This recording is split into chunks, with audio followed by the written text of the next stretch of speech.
Today I want to talk about my favorite arcs in One Piece. So I'm rating them from my least favorite to my most favorite. It will be mostly a subjective top, but I will take into account how much a particular arc impacts the story, so I will try to be a bit objective, and I am not including one since one is not finished, so I can't actually rate it yet, but I love it a lot and it has a lot of really cool, incredible moments, important moments. So I think it will be in top 10 once it's finished. So let's get started from the last place. 30. Davy back fight arc, or Long Ring Long Land arc. Well, it had some highlights for me. Firstly, it was the moment with Afra. I think it was hilarious. And next, of course, Aokiji appearing, or Kuzan. That was definitely a huge highlight of this arc. But it was mostly like a set-up arc. And I didn't like Davy back fight, honestly, and I know I'm not the only one. I didn't enjoy it at all. There were some funny moments, there were some nice moments, but it felt out of place. I'm not sure if the idea of this Davy back fight is ever coming back.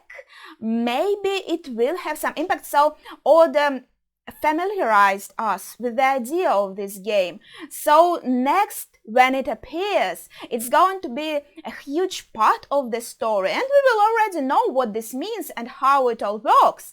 But I'm just not sure, will we have a Davy back fight with Shanks maybe, so it's more like a friendly battle and we don't have to actually fight each other. I'm not sure. Maybe it is important in that regard, in like setting something for the future, but unfortunately for me it's in the last place. 29 is Amazon Lily, because I just didn't feel it.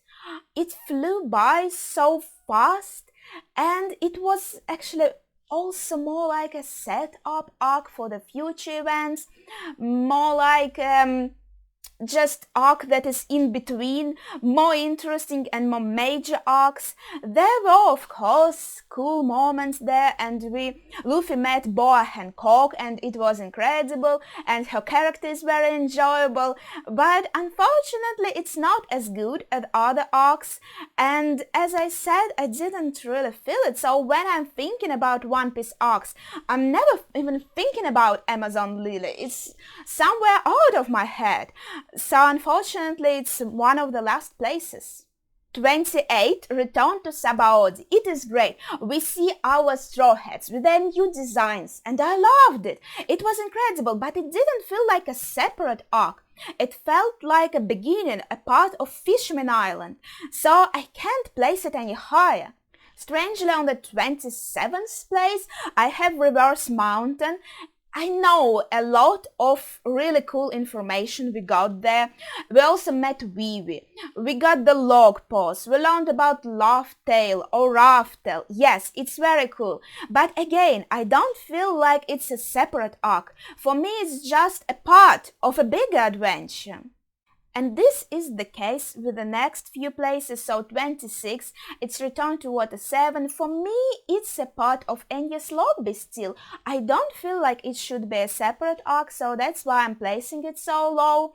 And Mary's funeral, it happened right after Enies Lobby, so in my mind, it's part of Enies Lobby. If it was, in my mind, a part of a separate arc, it would be placed higher, because Mary's funeral is one of the most important events in One Piece, and everyone cried. It was incredible for the ship.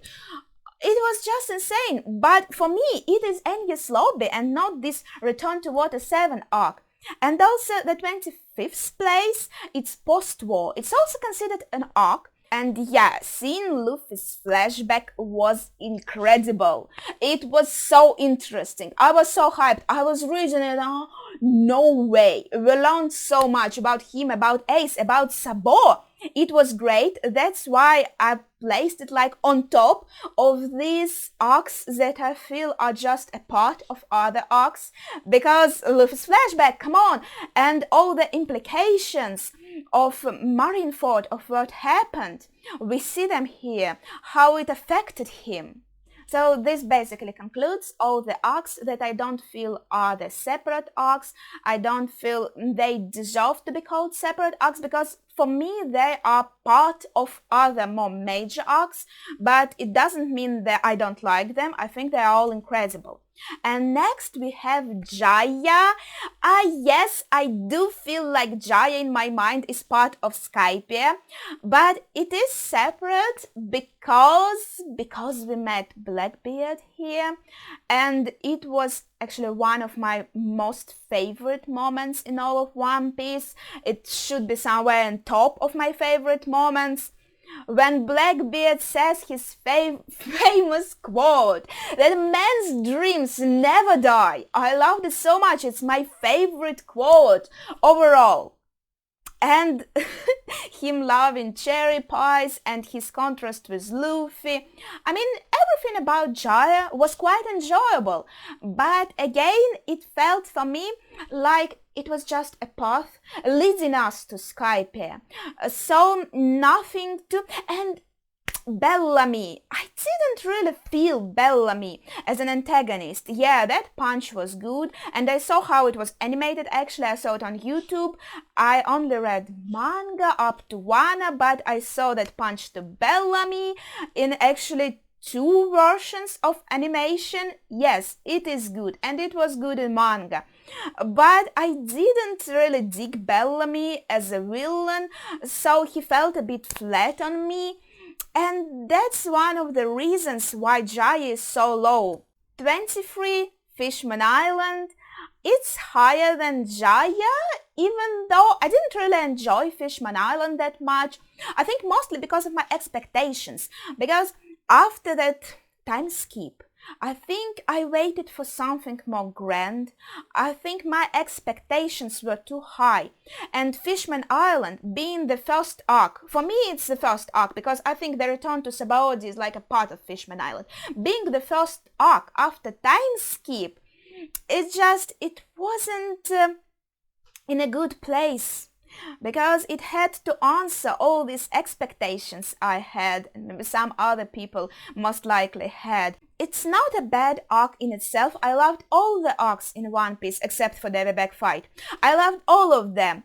But this is just doesn't deliver. But I have to say I did enjoy looking at all these pretty mermaids. That was the main highlight of the arc, actually. Well, now, okay, we learned a lot of cool stuff, a lot of information about One Piece world, and that is what I value a lot about Fishman arc. The information we learned. I think this is the most important in Fishman Island. 22nd, Syrup Village. I know it's pretty low. I did enjoy it. Actually, when I was reading it, I couldn't even stop. I had these chapters on my computer downloaded, and I read until 7 a.m. because I just couldn't stop reading. And I do remember it was about Syrup Village arc and very beginning of the One Piece, and I was so excited and I couldn't wait to see what will happen next. And I also enjoy Usopp's character a lot. I think he's one of the best characters. Why? Was he in my... Yes, he was in my top 10. He was. I think his character development is interesting. So it's interesting to see the point where we start with his personality, with his character. So, Syrup Village, pretty cool. Loved Usopp. Loved Django, by the way. And, but it's not as cool as some other arcs. So, unfortunately, what did I place it? 22nd. 22nd place. 21st, Whiskey Peak. Whiskey Peak is incredible because it's like an introduction to this new world. A lot of cool moments. Zoro versus Luffy. It was great. At that moment when I was reading it, I thought, damn, Zoro and Luffy, they're really of similar strengths. They're really on the same level. Now we can't really say it. At this point, when we are in Wano, we can't really say it. We see clearly that Luffy is stronger right now than Zoro, at least in my opinion. Maybe your opinion is different, but that's just how I feel. But at that point, in Whiskey Peak, I felt that they are equal. And also, yes, we already met Vivi, we met her, but in Whiskey Peak we learned more about her, and her character was so enjoyable, and there were a lot of funny and cool characters in this barrack works, and actually everything about Whiskey Peak I loved. But it's just a small arc, and for me again it was a build-up to Alabasta arc, because it's a part of this big Alabasta saga. So I couldn't place it any higher. But I placed Little Garden higher, on 20th place, because damn, I enjoyed Little Garden a lot, enormously. I loved everything about it actually. It could be even higher maybe, if it wasn't for the other cool arcs. But Little Garden, it had all the cool moments with these giants, from the very beginning of the arc to the very end of the arc, where they damn caught the sea or something. Also that moment when Zoro was ready to cut his own legs.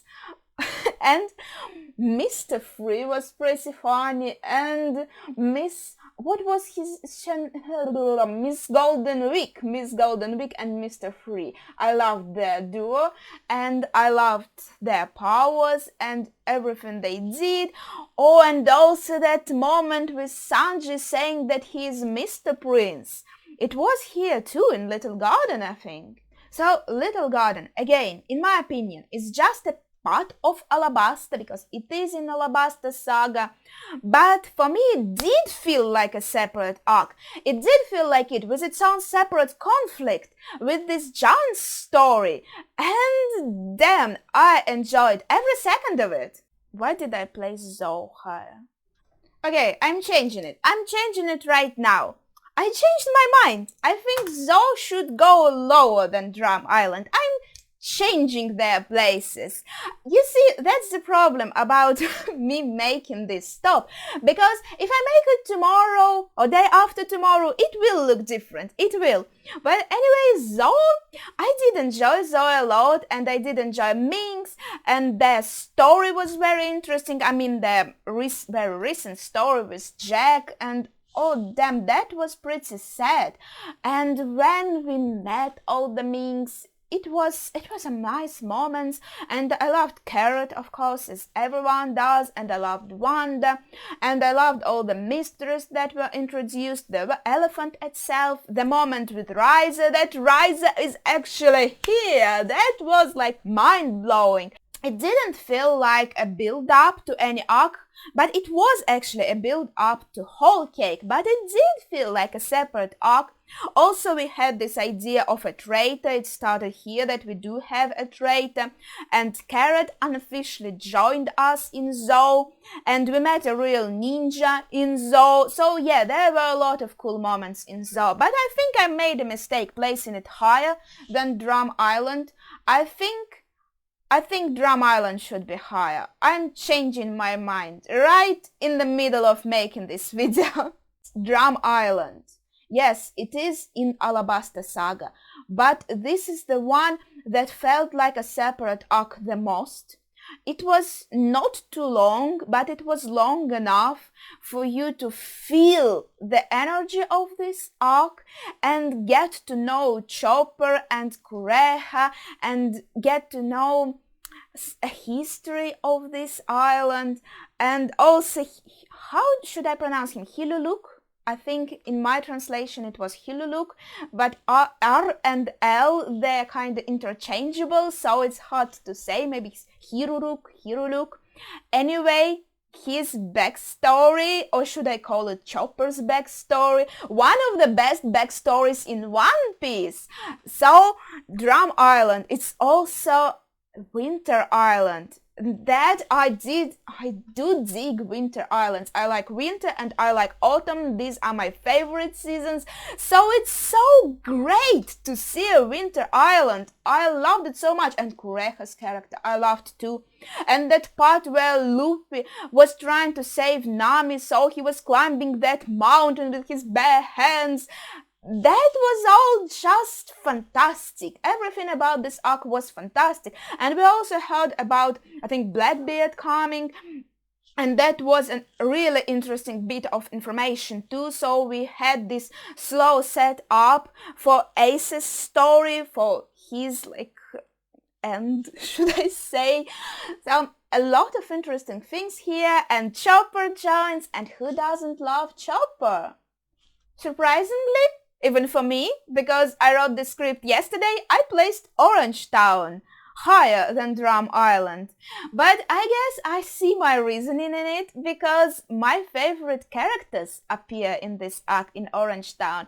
We get Buggy, and we get Nami, and we also got a really cute dog with a really cute touching backstory. But yeah, most importantly, we got Buggy and we got Nami, and Nami is my favorite female character, and Buggy is my favorite overall character, but there were some interesting parts about Orangetown that I really did enjoy a lot, and I think they are important for the story itself. Punk Hazard. Punk Hazard is pretty high, it's 16th place. I could place it lower if I wanted, but I really have to say I did enjoy it personally. It was enjoyable, every second of it. I loved all the characters, I loved everything that happened in the arc, and most importantly, I loved the island itself.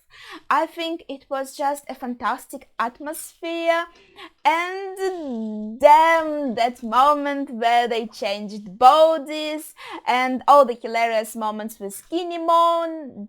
There were a lot of cool stuff, and also Caesar. I did enjoy Caesar's character actually. Yeah, he is a piece of shit, but as a character, he is very interesting. And also we can't forget Monet, and that moment with Zora and Monet. So, no, I think Punk Hazard is often underrated, I feel like it, but I don't want to underrate it. I loved it, absolutely.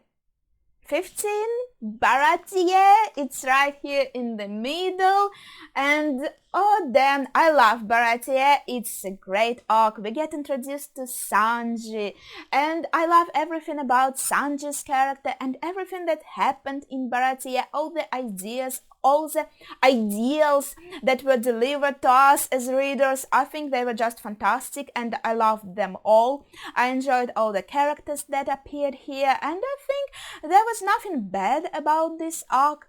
It wasn't too long, and the place where it all happened, come on, the restaurant on the sea, it looked so cool. And we also got that build up to the conflict with Nami, because she left for Arlong Park. So nothing bad to say about Baratie, only good things, and I enjoyed it enormously. 14th place, it's Whole Cake.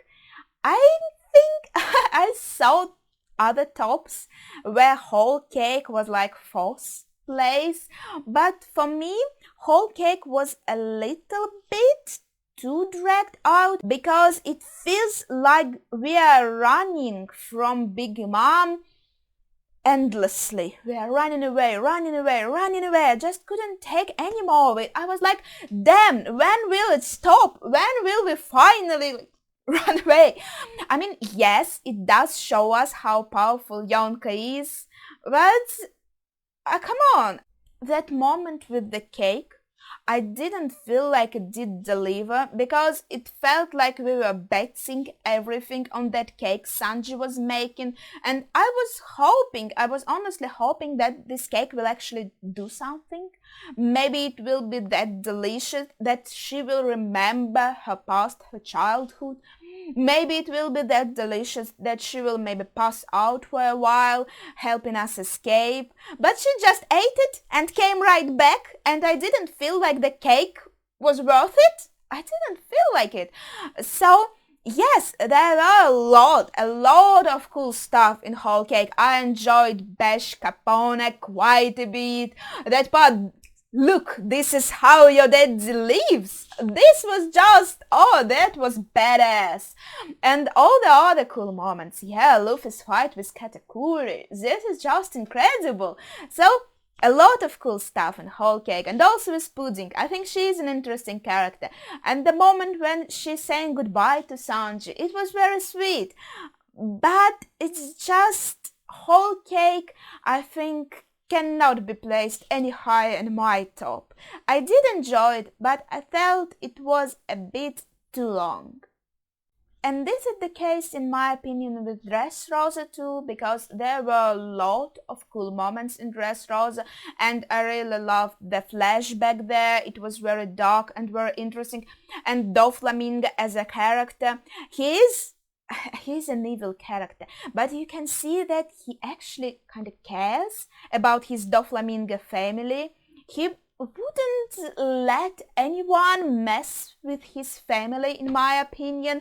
It made me feel like that, and we met a lot of interesting characters. We got our huge fleet in Dressrosa. We met Sabaody, and for me the highlight was Usopp. Well, literally everything that happened with Usopp in Dressrosa was the highlight for me of this arc. I think God, Usopp, seeing his bounty, and then seeing that moment where he shows how cool of a sniper he is, and that he actually seems to have hockey, that made Dressrosa very enjoyable for me. Next up is Sabaody Archipelago, and I think it doesn't need too much explanation because a lot of things happened there, and we saw all the supernovas in action, and I think this is just incredible. And that moment where Luffy sees all his crew members disappear right before his eyes. So this Sabaody Archipelago, for me, it showed that there are a lot of strong people in the world, and there are a lot of strong players, and it showed us also Kizaru, it showed us the strength of the admirals again, and it showed us supernova, it showed us celestial dragons and made us hate celestial dragons. It had a lot of really important information in it, and I loved the island itself. I think it looked super cool. So Sabaody Archipelago, for me, is placed pretty high. Next is Loguetown, again the arc that shows us that we were playing around in our little swamp thinking that Luffy is so strong, Luffy is so cool, but then we are introduced to Smoker, we are introduced to this idea of Sea Stone being used against Devil Fruit users, and then we see Dragon and his power, that is just incredible, and we are introduced to Dragon for the first time, and he sees Luffy. And oh my gosh, that moment when Luffy almost dies, when Buggy almost kills Luffy, and Luffy just smiles so broadly. All the implications that we have here, all the connections that we can make, the things it had, it made it all so worthwhile, so wholesome as an arc.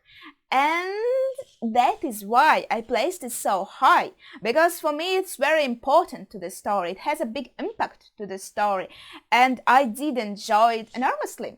Okay, we are getting into top 10, so these are my favorites, and I tried to rank them as best as I could, but maybe if I did this top another day it would look a little different.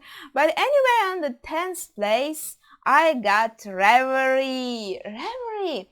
Can it be considered an arc? I think yes, it is considered an arc, and I know it is pretty short. I think maybe the shortest arc in One Piece, I didn't count, but the hype, the mysteries, everything, oh my gosh, the shock, the head, the Im-sama, oh my god, the Reverie, it really did shook me. And that is why I'm placing it so high, because this is the arc that makes you sit like this and oh my god, there's so much mysteries to be solved in One Piece world and so many questions. That is why I placed it so high. It's just incredible in my opinion. 9th place, Romance Dawn.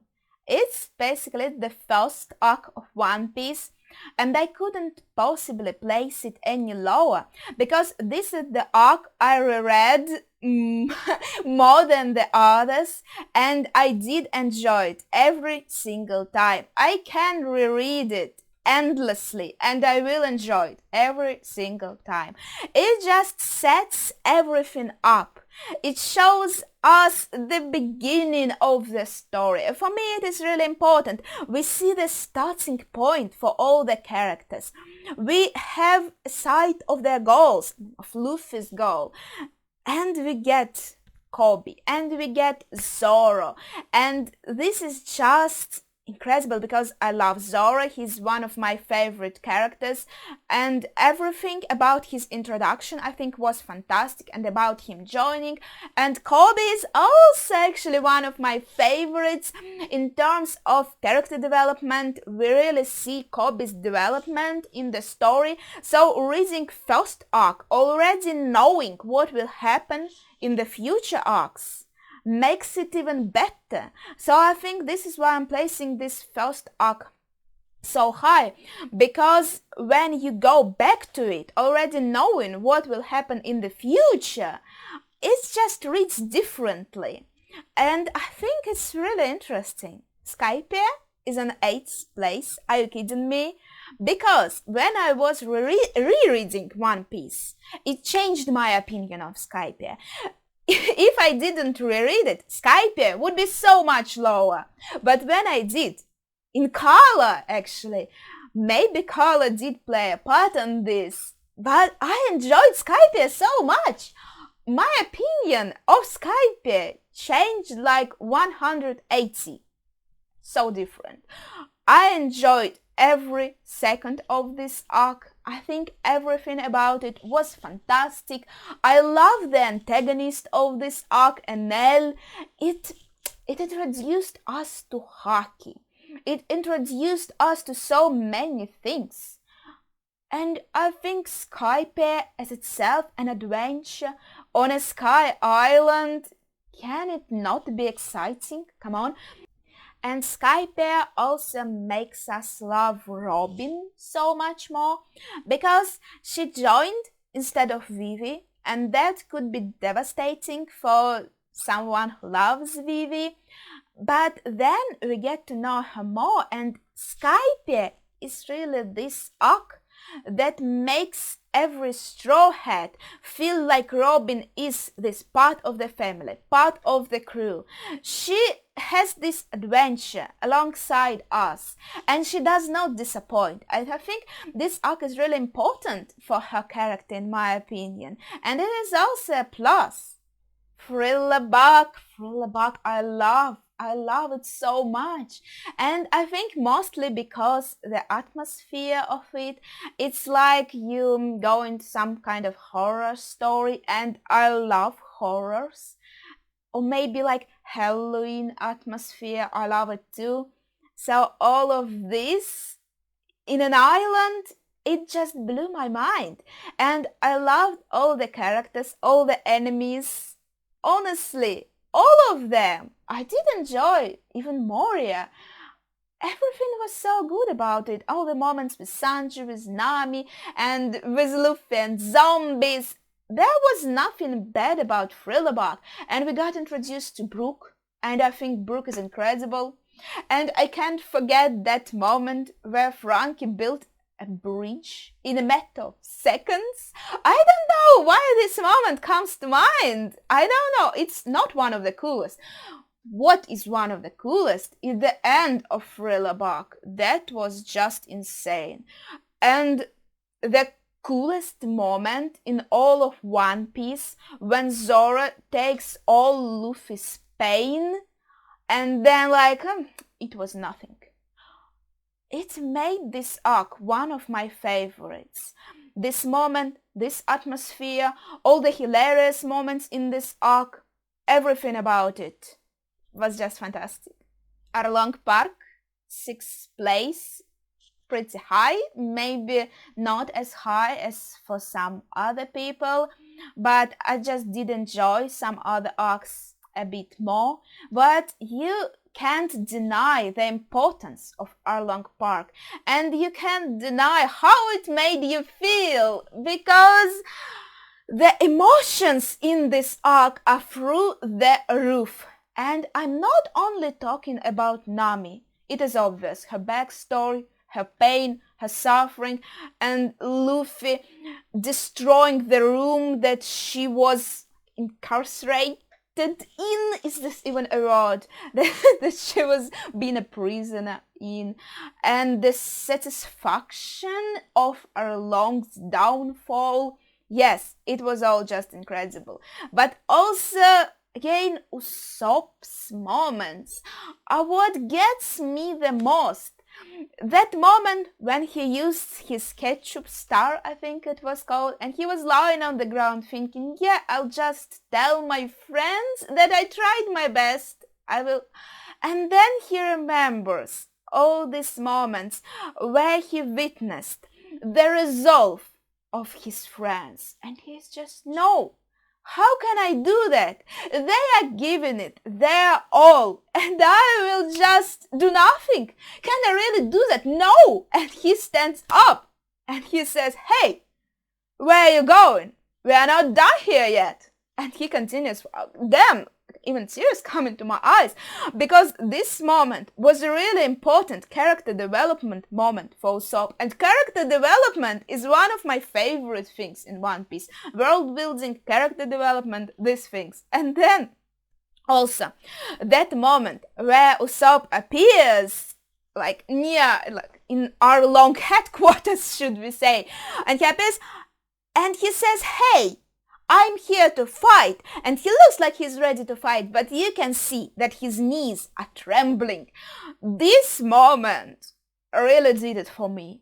And the moment, like the walk to Arlong Park, after Luffy says, Nami, I will help you, and they are going there, they are going to fight. Oh, how badass it is, how cool it is. The emotions this makes you feel. Right, we are going into top 5, and on the 5th place is Water 7. It's pretty high for me. Again, cool Usopp moments. Am I just confessing that I love Usopp a lot as a character? Because all I'm talking is about the moments that Usopp did shine in. Well, he didn't really shine in Water 7, but his fight with Luffy and his resolve to save Mary, they were a main highlight of this arc. Water 7 as an island, it was just incredible. It was magical. I loved it. All the characters, all these shipwrights, am I using the right word? I hope. They were incredible characters, and the feel of betrayal when you find out who the real villains are, and the introduction of CP. And I think the designs of all the characters were top-notch. And how this arc was built, how it was constructed, I think was incredible. And Frankie as a character, I enjoyed him so much. Frankie was one of my favorite characters at this point of the story. Then his design has changed, and he didn't had so much screen time later, so he just kind of fell down on my list. But at that point, Water 7, he was one of my favorites. So why did I place Water 7 so high? I think it's obvious. The island itself, the events that are going on there, every single moment is interesting, is enjoyable, is exciting. All the characters, all the designs, everything, nothing bad to say about this arc. And a great, fantastic build-up for Enies Lobby. 4.5. I was tempted to make top 31 and make this a separate arc, but it's not officially an arc, it's the sea train, like kind of in between Water 7 and Enies Lobby.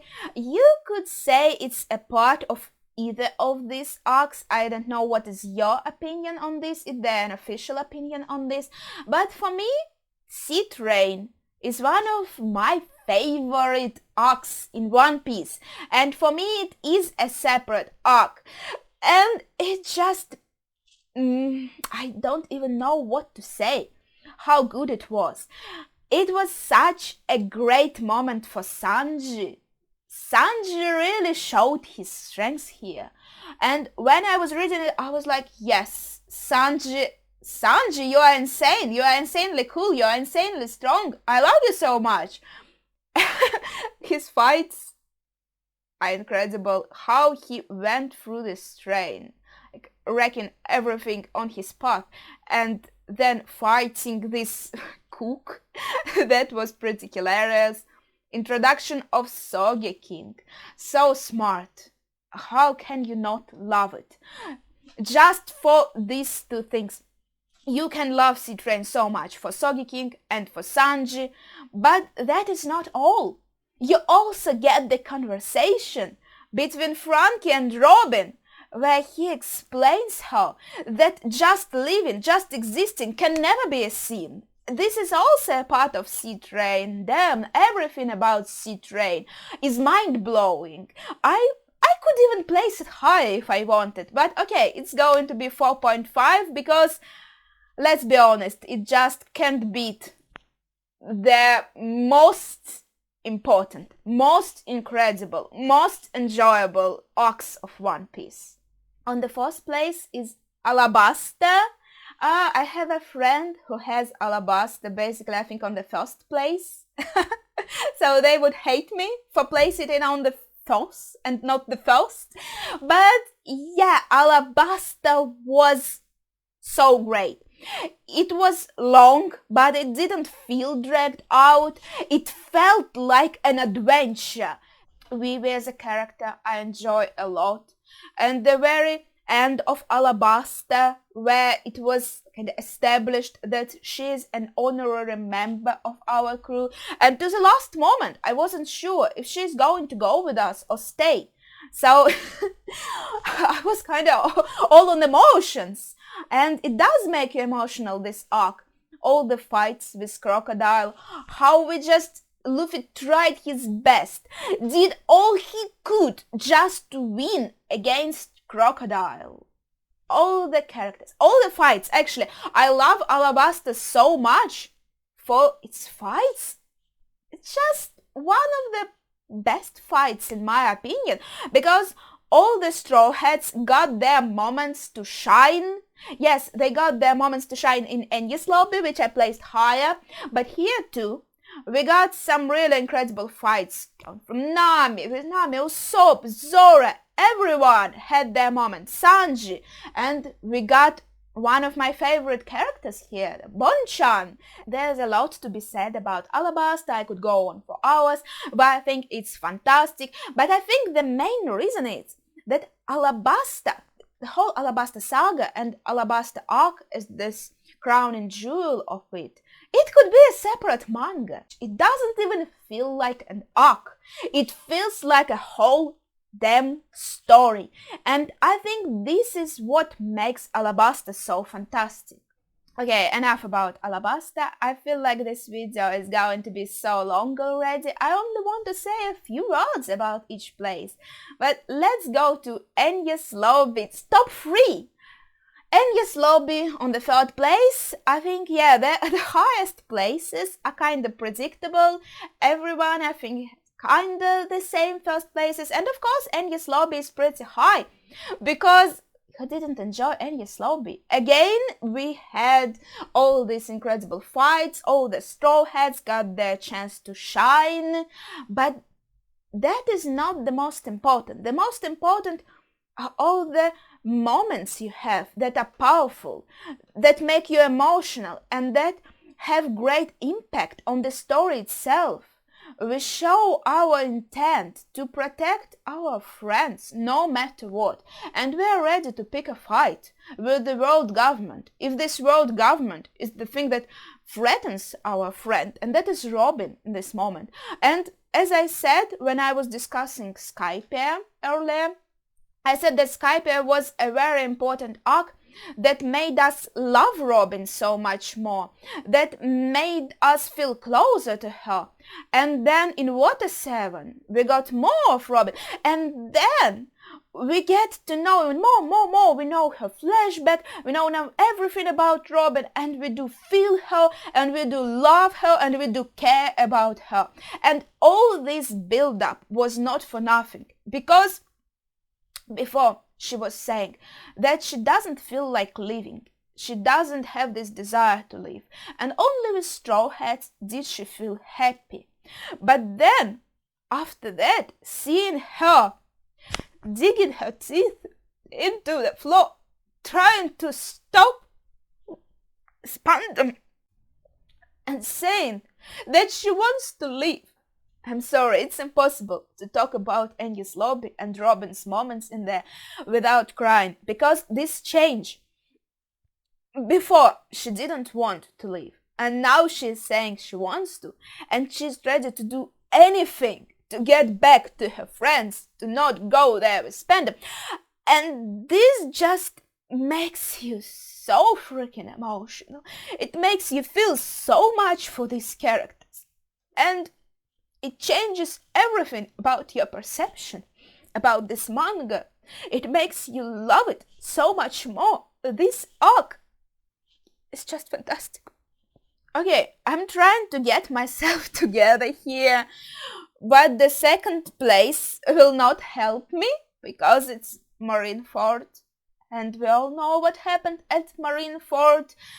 It was a turning point for Luffy's character. The point when he understood. Well, of course, we got a part of it on Sabaody Archipelago, when Luffy first felt like he isn't strong enough, he cannot protect his crew. But here in Marineford, he couldn't protect his brother. And this moment really showed him how much he has to grow, and it was a devastating moment for him, and that's why it was such a fantastic development of his character, and it was such a shock for a person who's reading One Piece, because in this manga it's already going on for a lot of chapters and everything is so nice and dandy. Yeah, we got some really dark backstories, but they were all in the past. Nothing really that dark happened in the present. Oda made us believe that we are going to save Ace. We spent so much time getting to Ace, trying to help him, and we got that moment where Ace was free. He was free. We basically did save him, and you felt like, yeah, that's it. We got Ace. We are getting out of here, because the manga showed us in all the previous arc that everything is going to be okay. Every arc is going to turn out okay. And in Marineford, it all goes to hell. And it is such a shock, it is such a twist, that it makes it arc a masterpiece. Everything about it. And not only Ace's moment, but also think about Whitebeard. Think about all the strong players that appear here. Think about Kobe standing up to Akainu. That was just fun. Again, another example of incredible character development. You remember how Kobe was in Romance Dawn, and now you see this Kobe, who is not afraid to stand up to Akainu. He was afraid to stand up to Alvida in the first chapters, and now he is not afraid to stand up to Akainu. This is mind-blowing. Everything that happens in Marineford, we can go on for hours talking about Marineford and about its impact on the story and its impact on any reader of One Piece and how it made us feel and how important it is. So it makes you think Marineford should be on the first place. But I'm not being objective here, I'm being subjective. So I placed it second because it made me cry too much. It made me too sad. So on the first place, I got the arc that didn't make me cry so much. But it's an arc that was a huge build-up to Marineford. And yes, I'm talking about Impel Down. There is nothing I did not enjoy about Impel Down. Impel Down is my most favorite arcs of them all, and I can't place it any lower than the first place. Again, all the characters I knew and loved, they came back. We got Buggy, we got Bonchan. It's like my perfect world, my paradise. Everything that happened in Impel Down and Luffy's moments being poisoned. And after that, how he heals. Oh damn, every second. We had a lot of hilarious moments in Impel Down, but we had a lot of really serious moments in Impel Down. And Ivankov seeing a kind of dragon in Luffy, this moment was fantastic. And how Luffy was being healed with these hormones, this part where Bon-chan tried to help Luffy as he couldn't really do anything, but he could talk to him and tell him, you can do it. And he did.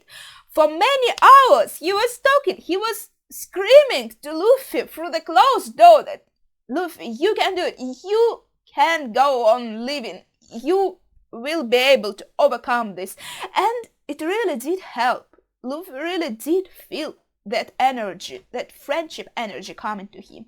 And I know One Piece is not like fairy tale.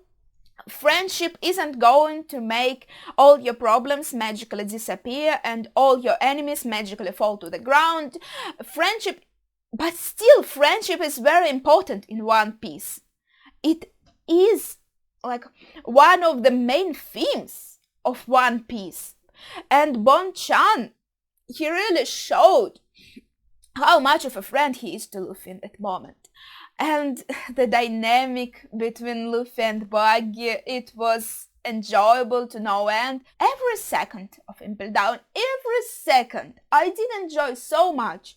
I could reread this arc endlessly. If someone told me there's only one arc of One Piece you can reread for the rest of your life, I would choose Impel Down. But that's it. That was the first place. So we are done with this top. I really tried my best ranking all these arcs, but it was really hard because I love all of them. So it's almost impossible to say which one I love more or which one I love less, especially in the middle of this list. I hope you will share with me what are your favorite arcs, where you do agree with me, where you do disagree, what are your favorite moments in One Piece. Maybe I should make a top of my favorite moments overall. And of course there will be moments of Zoro in Thriller Bark and Blackbeard's quote. Well, that's a quote, that's not a moment. Are these different things? Let's divide them. Favorite moments and favorite quotes. These are different. Anyway, that's it for my top. Share your thoughts on your favorites, on your least favorites. And thank you for watching. See ya!